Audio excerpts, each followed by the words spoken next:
Next project ko ay paparenovate ko itong apartment. Ayan siya. Ilang rooms ito? 1, 2, 3, 4, 5 rooms yung apartment. And this will be renovated.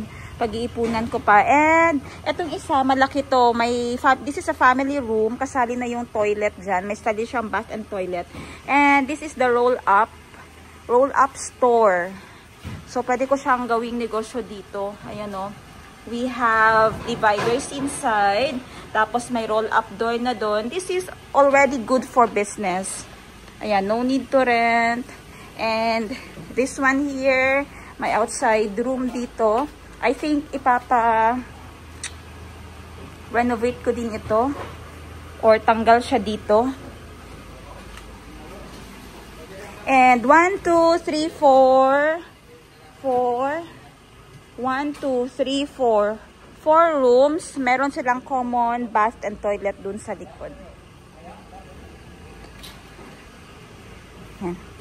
Today, hinakot namin yung mga gamit. Lalo na yung lalagayan ng tubig dito. Ayan. Kasi lilipat namin dun sa bukid. Gusto ko kasi may patungan ako ng tubig dun. Diretso ng tubig ulan. So, nakaless ako ng expenses dahil dito.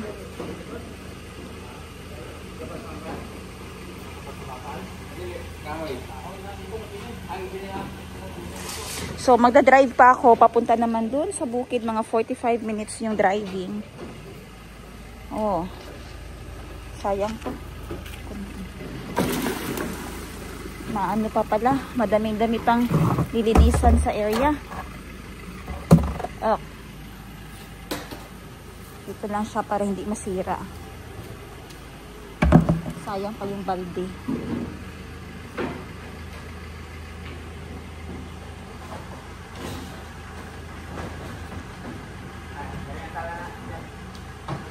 Two hours later. Grabe yung hakot ng para sa pagpapagawa ko nung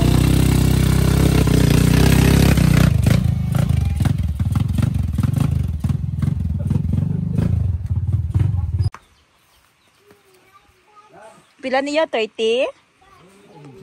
25 lang. Ganito maghakot ng simento. Ng hollow blocks galing sa baba. 25 to 30 ang kaya sa isang loadan.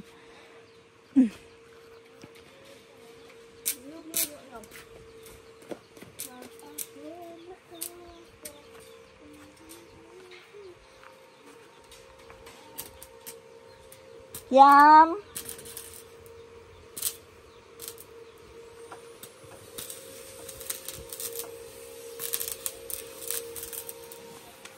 Umpisa na natin yung paggawa ng anuhan ng tubig, patungan ng tubig.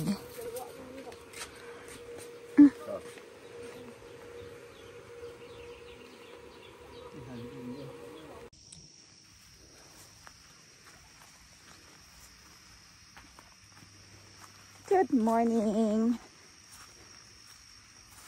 Nag-harvest sila caretaker ko ng Chinese lettuce nila. And success doon yung harvest ngayon.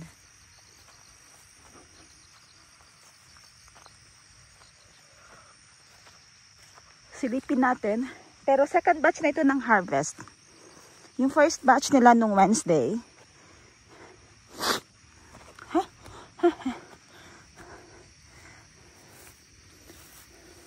Ayun. Kaunti na lang. Yan si Kuya Jerry nag-harvest doon.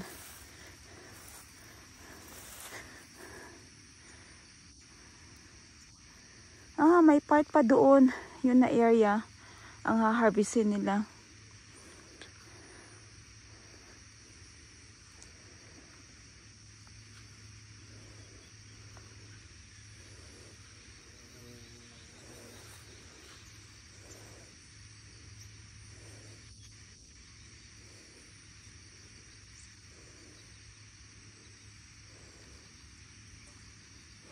Ayun na part doon. Ayan. Medyo malaki-laki pa yung area na harvestin nila.